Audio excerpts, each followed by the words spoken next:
Bien-aimés, frères et sœurs dans le Seigneur, en ce 6e dimanche après Pâques, recevez de la part de Dieu la grâce, la joie et la paix dans votre maison, dans votre cœur et dans votre vie. Amen. Dieu nous accueille et se réjouit de nous voir réunis en esprit, chacune là où il se trouve. Avant que nous ne le cherchions, il nous a cherchés. Avant que nous ne le connaissions, il nous a connus. Avant que nous ne venions à lui, il nous avait convoqués. Louons le Seigneur notre Dieu.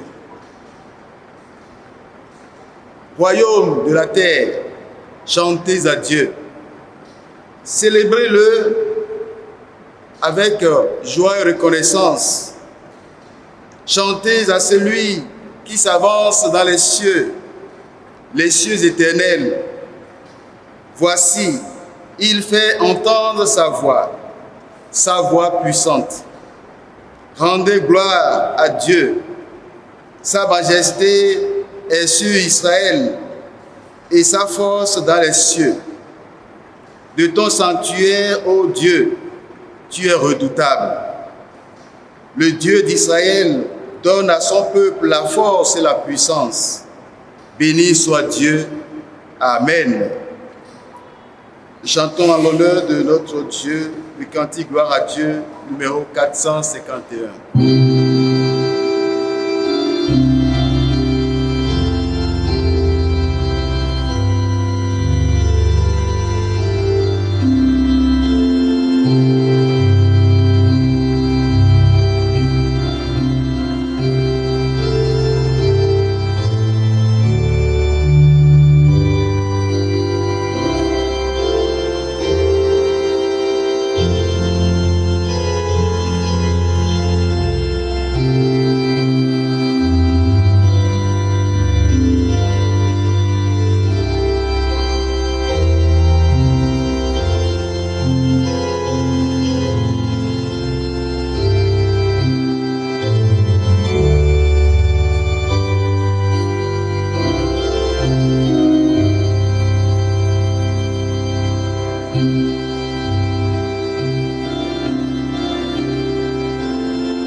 Mes frères et mes sœurs,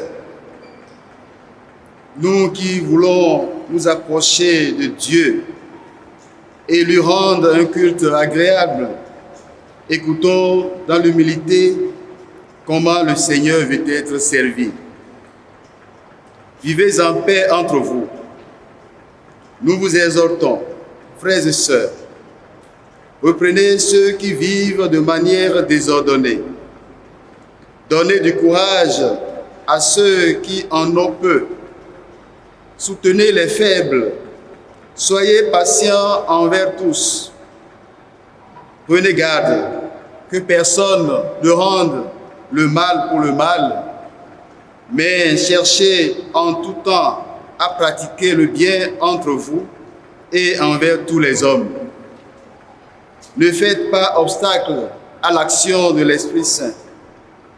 Ne méprisez pas les messages inspirés, mais examinez toutes choses.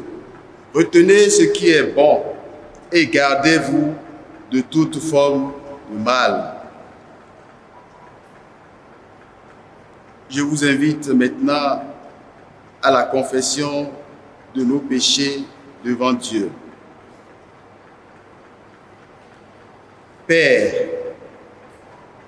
nous ne voulons pas ce matin faire la liste de tous nos manquements et de toutes nos fautes, de nos faiblesses et de nos imperfections. Nous le savons bien, tu le sais bien. Nous ne sommes pas des êtres parfaits. Père, nous voulons ce matin déposer notre vie devant toi, toute notre vie. Non plus seulement les pensées furtives, les prières secrètes, les élans momentanés que nous t'accordons quand cela nous plaît, mais toute notre vie, ces jours et ces nuits, pour que toute notre vie soit aimée par toi, apaisée par toi. C'est vrai, tu n'es pas le seul Dieu dans notre existence. Il y en a d'autres, tant d'autres que nous connaissons. Et puis, il y en a un immense, et c'est nous-mêmes. Nous ne te demandons pas de nous abaisser. Nous te demandons, Père, de nous libérer de l'angoisse de vouloir tout maîtriser, de nous délivrer de la pensée que nous devons faire nos preuves à chaque instant. Rappelle-nous sans cesse que la paix vient de toi, que la vie vient de toi, que l'amour vient de toi, que l'espérance vient de toi. Amen. Et maintenant, veuillez vous lever pour écouter la déclaration du pardon et recevoir l'accueil du pardon. Ainsi parle le Seigneur. Je vous donnerai un cœur nouveau. Je mettrai en vous mon esprit. Je serai votre Père et vous serez mes fils et mes filles. Celui qui écoute ma parole, dit Jésus, et qui croit dans celui qui m'a envoyé à la vie éternelle. Il ne vient pas en jugement, mais il est passé de la mort à la vie. Que Dieu nous mette au cœur l'assurance de son pardon et qu'il nous donne de marcher vers son royaume. Amen. Chantons notre reconnaissance.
c'est le moment d'écouter la liturgie de la parole.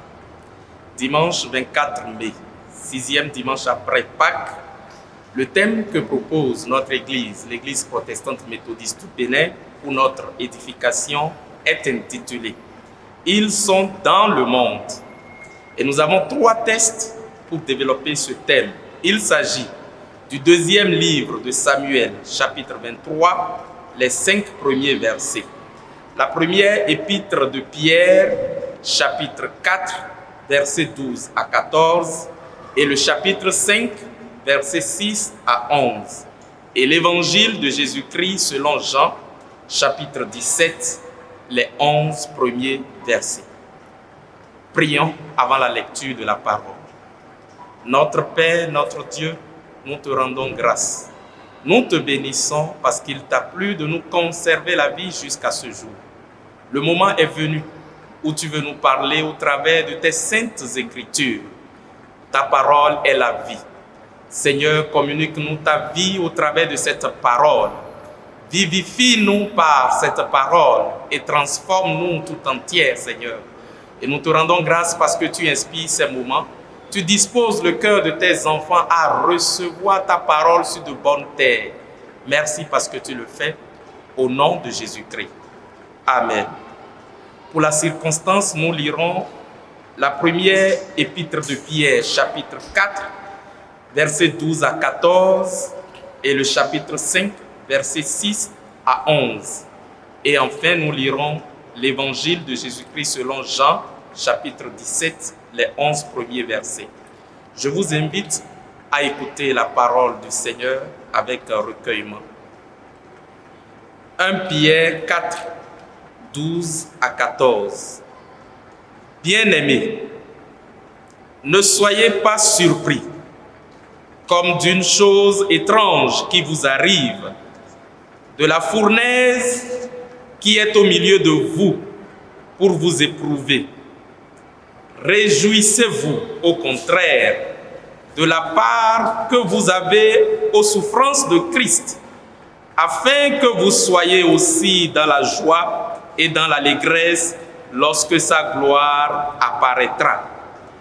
Si vous êtes outragés pour le nom de Christ, vous êtes heureux parce que l'Esprit de gloire, l'Esprit de Dieu repose sur vous. Suivez-moi au chapitre 5 de la première épître de Pierre, versets 6 à 11. Humiliez-vous donc sous la puissante main de Dieu, afin qu'il vous élève au temps convenable, et déchargez-vous sur lui de tous vos soucis, car lui-même prend soin de vous.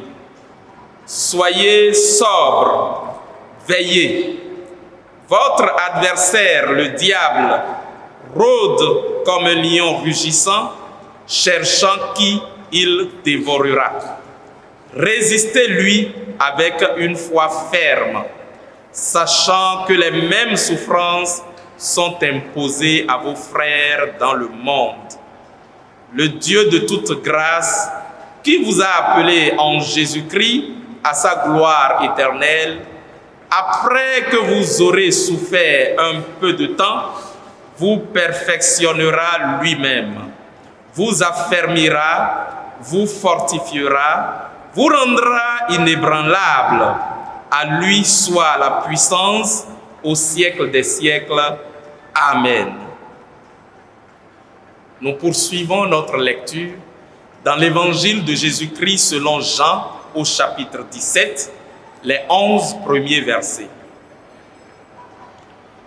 Après avoir ainsi parlé, Jésus leva les yeux au ciel et dit : Père, l'heure est venue. Glorifie ton Fils, afin que ton Fils te glorifie, selon que tu lui as donné pouvoir sur toute chair, afin qu'il accorde la vie éternelle à tous ceux que tu lui as donnés. Or, la vie éternelle, c'est qu'ils te connaissent, toi, le seul vrai Dieu, et celui que tu as envoyé, Jésus-Christ. Je t'ai glorifié sur la terre j'ai achevé l'œuvre que tu m'as donnée à faire. Et maintenant, toi, Père, glorifie-moi auprès de toi-même, de la gloire que j'avais auprès de toi avant que le monde fût. J'ai fait connaître ton nom aux hommes que tu m'as donnés du milieu du monde. Ils étaient à toi, et tu me les as donnés, et ils ont gardé ta parole. Maintenant, ils ont connu que tout ce que tu m'as donné vient de toi, car je leur ai donné les paroles que tu m'as données, et ils les ont reçues. Et ils ont vraiment connu que je suis sorti de toi, et ils ont cru que tu m'as envoyé. C'est pour eux que je prie. Je ne prie pas pour le monde, mais pour ceux que tu m'as donnés, parce qu'ils sont à toi. Et tout ce qui est à moi est à toi, et ce qui est à toi est à moi. Et je suis glorifié en eux. Je ne suis plus dans le monde, et ils sont dans le monde, et je vais à toi. Père Saint, garde en ton nom ceux que tu m'as donnés, afin qu'ils soient un comme nous. Amen. L'herbe sèche, la fleur tombe, la parole du Seigneur demeure éternellement. Que cette parole nous vivifie et nous garde pour la vie éternelle. Amen. À présent, dans la communion avec l'Église universelle, proclamons notre foi chrétienne en disant: Je crois en Dieu, le Père Tout-Puissant, Créateur du ciel et de la terre. Je crois en Jésus-Christ, son Fils unique, notre Seigneur, qui a été conçu du Saint-Esprit et qui est né de la Vierge Marie. Il a souffert sous Ponce Pilate, il a été crucifié, il est mort, il a été enseveli, il est descendu aux enfers. Le troisième jour, il est ressuscité des morts, il est monté au ciel. Il s'est assis à la droite de Dieu, le Père Tout-Puissant. De là, il viendra pour juger les vivants et les morts. Je crois au Saint-Esprit. Je crois à la Sainte Église universelle, la communion des saints, la rémission des péchés, la résurrection de la chair et à la vie éternelle. Amen.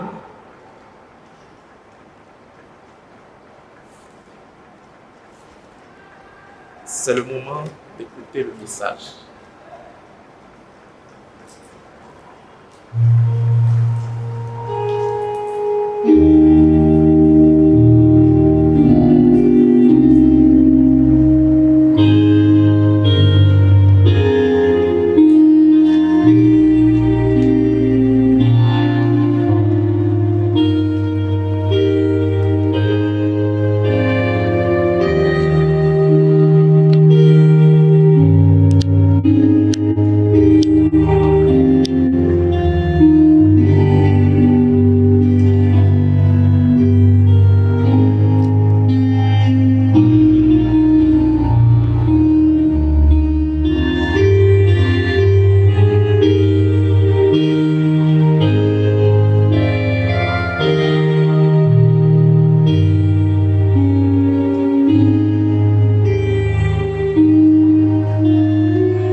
Prions le Seigneur. Dieu Tout-Puissant, Père Céleste, le moment est venu pour nous de scruter tes saintes Écritures et de les méditer. Dispose nos cœurs à recevoir les choses qui nous y sont révélées. Utilise cet instant pour transformer nos vies. Agis maintenant dans l'existence de chaque auditeur, de chaque fidèle, et que toute la gloire te revienne par Jésus-Christ, notre Seigneur et Sauveur. Amen. Je ne suis plus dans le monde, et ils sont dans le monde, et je viens à toi. Père Saint, garde en ton nom ceux que tu m'as donnés, afin qu'ils soient un, comme nous. Évangile de Jésus-Christ selon Jean, chapitre 17, verset 11. Bien-aimés de Dieu, en ce dimanche 24 mai 2020, 6e dimanche après Pâques, l'Église protestante méthodiste du Bénin propose à notre méditation le thème intitulé « Ils sont dans le monde ».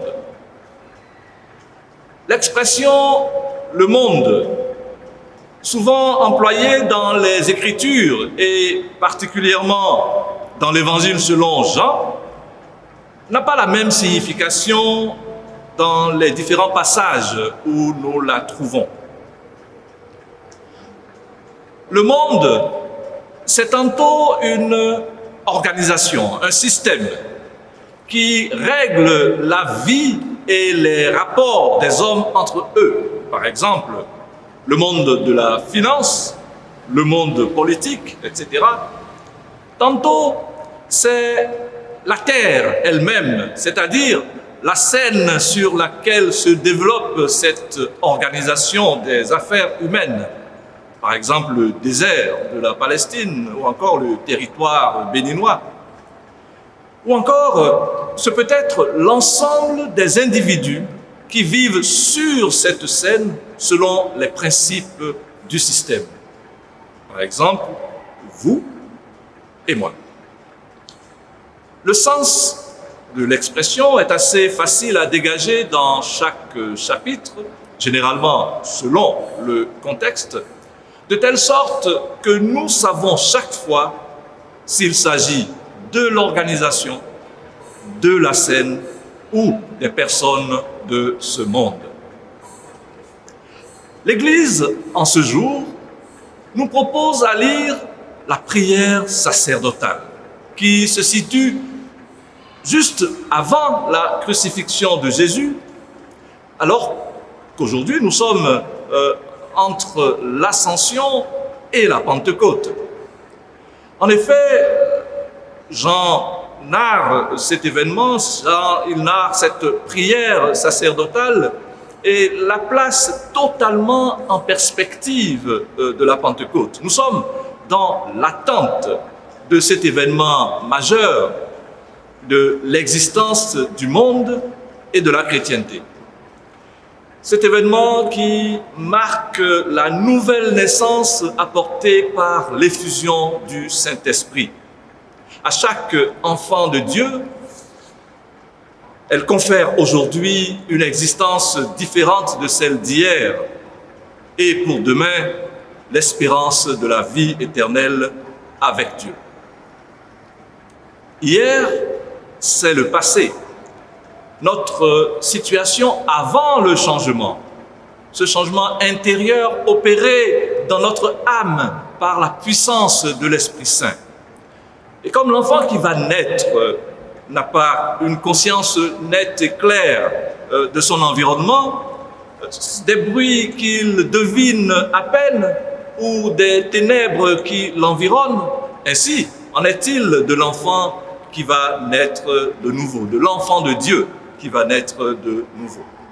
Avant de naître à la vie de Dieu, il subsistait par lui, mais sans le discerner, sans sentiment ni conscience intime de sa présence. Il n'avait pas conscience de ce divin souffle de vie sans lequel pourtant il ne subsisterait pas. Et les choses de Dieu lui sont étrangères et ne font aucune impression sur son âme. Hier, c'était la situation de celui que Dieu ne cesse d'appeler d'en haut, mais qui n'entend pas. Il ne voit pas les choses de l'Esprit de Dieu, car les yeux de son entendement sont fermés, son âme entière est couverte et environnée de ténèbres. Il peut sans doute avoir quelques lueurs, quelques faibles commencements de mouvement et de vie spirituelle, mais n'ayant pas encore les sens spirituels qui seuls peuvent lui faire saisir les choses spirituelles, il ne discerne pas les choses de l'Esprit de Dieu et il ne peut les connaître parce que c'est spirituellement qu'on en juge. Jésus a dit, Dieu est esprit. Et il faut que ceux qui adorent, adorent en esprit et en vérité. Jean chapitre 4, verset 24. Revenons à l'enfant qui va naître. À peine vient-il au monde qu'il entre dans une existence toute nouvelle. Il inspire maintenant l'air qui l'environne. Il saisit la lumière qui l'inonde. Il perçoit les sons les plus divers, depuis les rires de ses parents jusqu'au chant du coq, en passant par le bruissement des arbres. Aujourd'hui, donc, qu'on est né de Dieu, aujourd'hui qu'on est né de l'Esprit, les conditions de l'existence changent aussi. L'âme entière sent et discerne Dieu. Et nous pouvons dire, par une sûre expérience avec le psalmiste, « Tu sais quand je marche et quand je me couche, et tu pénètres toutes mes voies. » Psaume 139, strophe 3. Le souffle de Dieu pénètre immédiatement dans l'âme du nouveau-né, l'âme nouvellement née. Et ce souffle de Dieu retourne à Dieu. Sans cesse, il est reçu par la foi et sans cesse, il retourne à Dieu par l'amour, par la prière, par la louange, par l'action de grâce. Car l'amour, la prière, la louange sont le souffle de toute âme vraiment née de Dieu. Par cette respiration d'un nouveau genre qui entretient la vie spirituelle, la vie du nouveau-né s'accroît jour après jour. Tous les sens de l'âme sont désormais éveillés et capables de discerner ce qui est bien ou mal par l'esprit. Les yeux de l'entendement sont ouverts, les oreilles du nouveau-né sont ouvertes. Et voilà la situation de l'enfant de Dieu qui nage dans le bonheur et la félicité, qui rayonne de joie et qui, de facto, suscite envie et jalousie de la part de l'ange maléfique Satan. Et à l'apôtre Pierre, dans sa première lettre aux chrétiens, de prévenir ses contemporains et de nous prévenir. Soyez sobres, veillez. Votre adversaire, le diable, rôde comme un lion rugissant, cherchant qui il dévorera. Résistez-lui donc avec une foi ferme, sachant que les mêmes souffrances sont imposées à vos frères dans le monde. 1 Pierre, chapitre 5, versets 8 et 9. Oui, ils sont dans le monde, les enfants de Dieu, d'atroces souffrances. C'est pourquoi l'apôtre Pierre insiste sur la sobriété et la vigilance. Le croyant fidèle ne se laisse pas enivrer par les attraits du monde, mais il vit sobrement. Il veille aussi parce qu'il est du jour et non de la nuit. Le diable rôde dans la nuit comme une bête sauvage, cherchant sa proie. Les fils du jour veillent et prient pour être gardés par le Père. Le Seigneur Jésus a connu le diable dans le désert comme le tentateur, mais aussi à l'heure de la mort comme le lion destructeur. En Gethsémane, il a dit à ses disciples, en leur montrant l'exemple, « Veillez et priez, afin que vous n'entriez pas en tentation. » Sœurs et frères en Christ, au temps de l'apôtre, le diable cherchait à exterminer le peuple de Dieu. Et c'est ce qu'il veut depuis le commencement et il continue. Aujourd'hui encore, nous avons l'exemple du coronavirus. Eh bien, les souffrances des chrétiens auxquelles Pierre s'adresse en ce temps étaient en grande partie suscitées par Satan. Mais il ne fallait pas que ces croyants juifs pensent qu'ils étaient les seuls à les endurer ou même que c'était leur lot, que leur lot était pire que celui des autres chrétiens. Non, dit l'apôtre, les souffrances que vous traversez s'accomplissent aussi dans l'ensemble de vos frères qui sont dans le monde, dans cette grande armée de témoins de la foi. C'est pour cela qu'il faut garder la foi. Garder la foi, c'est un combat, un véritable combat. Nous le savons, nos âmes sont les objets d'une guerre sans merci. Et si la foi venait à s'éteindre, nous serions alors totalement désemparés et engloutis par notre ennemi. Réalisons-le, nous n'avons rien d'autre que notre foi dans le nom de Jésus-Christ. Elle seule nous fait remporter la victoire sur le monde.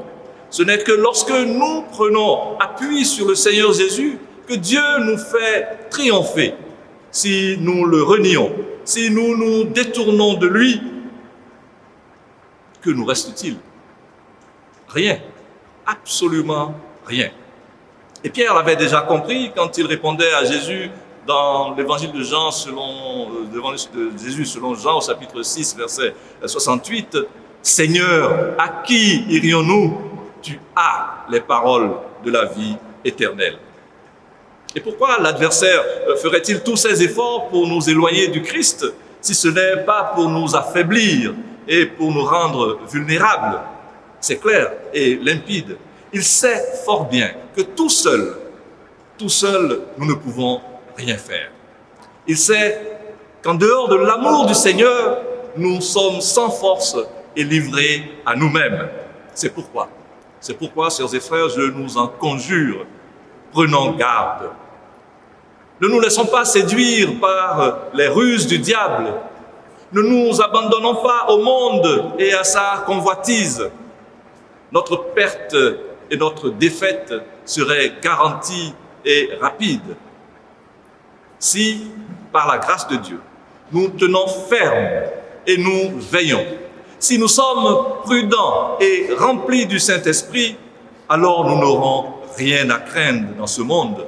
Nous ne manquerons jamais de force pour poursuivre la course, quelles que soient les épreuves et les douleurs qu'il nous faudra endurer dans ce monde, nous aurons la force de demeurer fidèles à notre chef.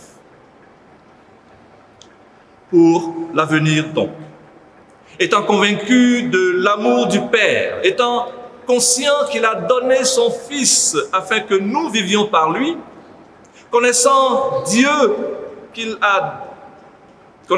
et celui qu'il a envoyé, Jésus-Christ, nos cœurs seront toujours éclairés par la lumière, même lorsque nous traverserons la vallée de l'ombre de la mort. C'est une certitude. Par la foi en Jésus-Christ, nous sortirons vainqueurs et nous remporterons le prix qui nous est promis, la couronne de gloire. Quand il dit « ils sont dans le monde », c'est de nous que Jésus parle, de vous et de moi.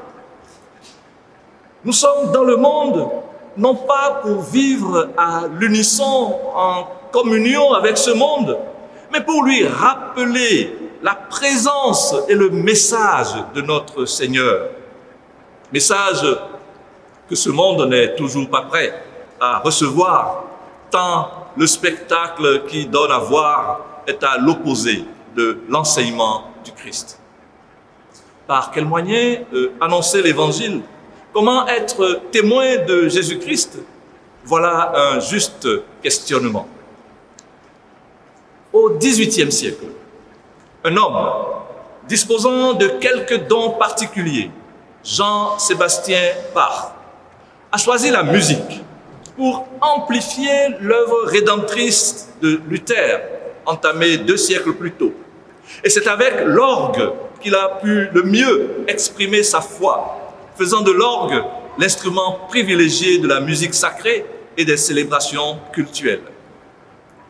Un autre, 18 ans plus jeune que Bach, John Wesley, fut responsable d'un mouvement de réveil au sein de l'Église d'Angleterre, connu sous le nom de méthodisme, prônant la sanctification du croyant, encourageant les gens à faire une expérience personnelle de Jésus-Christ. Il a pu dire, alors qu'il était interdit de prêcher dans les églises paroissiales d'Angleterre, j'ai traduit pour vous et je cite, « Je considère le monde entier comme ma paroisse. » Je veux dire par là que quel que soit l'endroit du monde où je me trouve, je considère que c'est mon droit et mon immense devoir d'annoncer à tous ceux qui veulent l'entendre la bonne nouvelle du salut. C'est le travail auquel je sais que Dieu m'a appelé et je suis sûr que sa bénédiction l'accompagne. Fin de citation. Et vous, chères auditrices, chers auditeurs, bien-aimés de Dieu, à quel travail Dieu vous a appelé?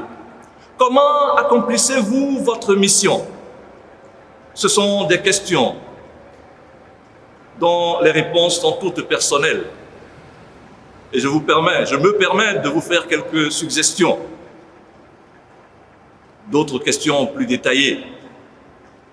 Êtes-vous un modèle pour votre entourage?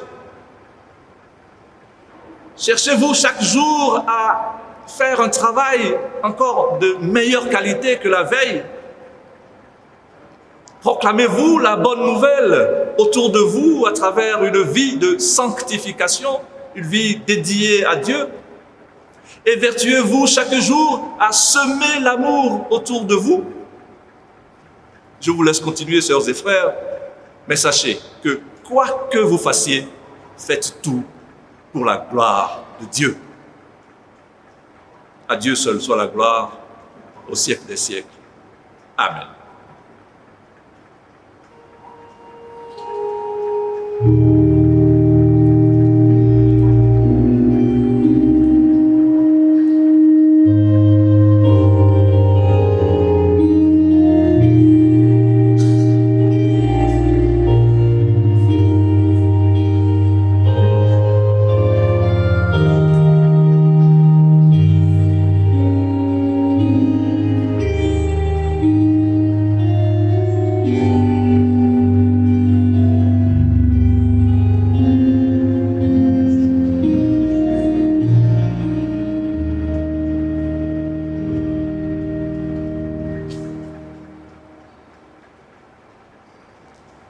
C'est le moment de la prière d'intercession que nous intitulons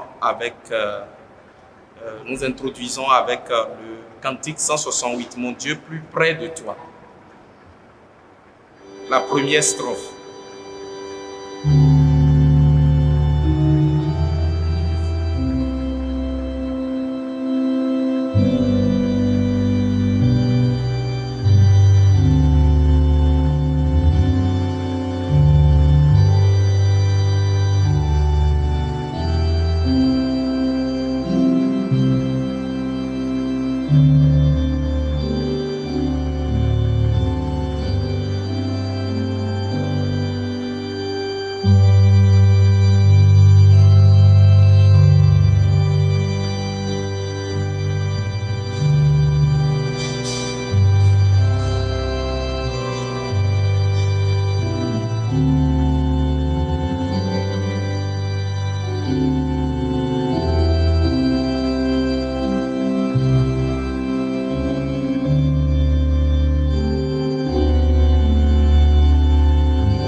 Notre Dieu, notre Père, nous te bénissons, nous t'exaltons, nous magnifions ton nom glorieux pour tous tes bienfaits dans notre vie chaque jour. Qui sommes-nous, Seigneur, pour que tu acceptes de nous conserver la vie jusqu'à ce jour? Qui sommes-nous, Père, pour que tu permettes que nous puissions t'adresser notre adoration? Qui sommes-nous, Père, pour que tu viennes prendre part à notre adoration de ce jour?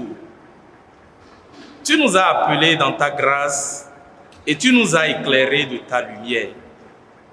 C'est pourquoi nous nous présentons à toi, dépouillés et meurtris. Nous te présentons tout ce qui nous appartient, nos pensées, nos cœurs, nos corps et nos esprits. Nous voulons que toi seul en sois le maître et le guide. Préserve, Seigneur, ton Église et ses dirigeants de l'égarement et des inclinations coupables. Affermis leur foi, Seigneur, et révèle-leur ta volonté, afin qu'ils puissent conduire ton peuple à ton salut. Affermis la foi de tous ceux qui t'invoquent. Seigneur, nous te rendons grâce, particulièrement en ces temps difficiles que le monde traverse par cette crise sanitaire. Nous prions que tu nous préserves de toute contagion qui frappe le monde, que tu préserves tes enfants. Seigneur, que tu guérisses ceux qui sont atteints, que tu libères, Seigneur, ceux qui sont malades.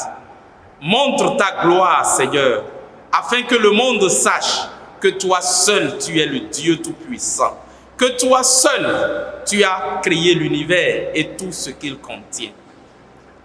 Seigneur, nous pensons à ceux-là qui ont été éplorés par cette crise, Seigneur.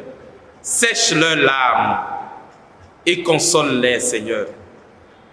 Nous t'en prions, Seigneur, pour nos frères qui sont privés de leur liberté, Seigneur. Assiste-les là où ils sont et soutiens-les dans leurs épreuves, Seigneur. Notre Dieu, notre Père, nous pensons à tous nos frères et sœurs dans le monde entier, où qu'ils se trouvent. Seigneur, assiste-les et soutiens-les.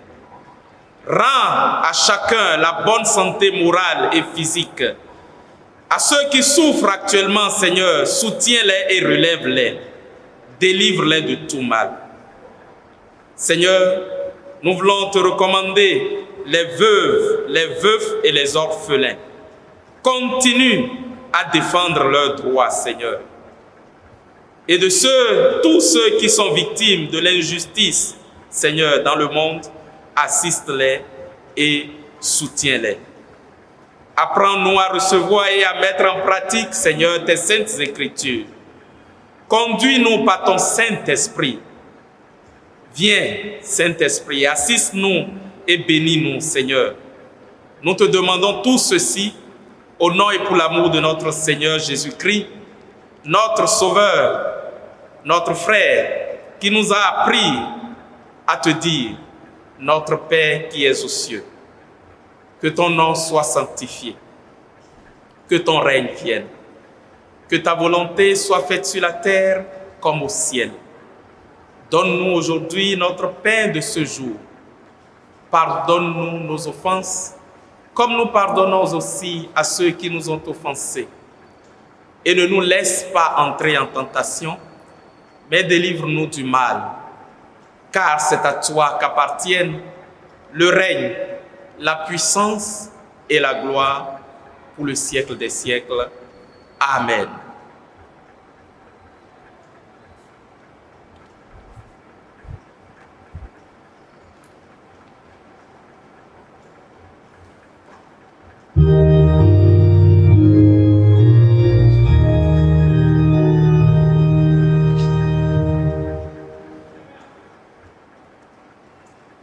Bien-aimés dans le Seigneur, nous nous acheminons vers la fin de ce culte et nous vous demandons de vous lever là où vous êtes, chez vous, et que nous chantions ensemble le cantique Gloire à Dieu, numéro 304.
et sœurs dans le Seigneur, là où vous êtes chez vous, nous remercions le Seigneur qui nous a accueillis, qui nous a parlé et qui nous envoie dans la paix et dans la joie. Notre espérance, notre foi, c'est que ce moment, ce temps de confinement, ce virus passera. Mais nous retrouverons pour louer, célébrer et rendre grâce à notre Dieu. Il veille sur chacun de nous. N'ayons pas peur.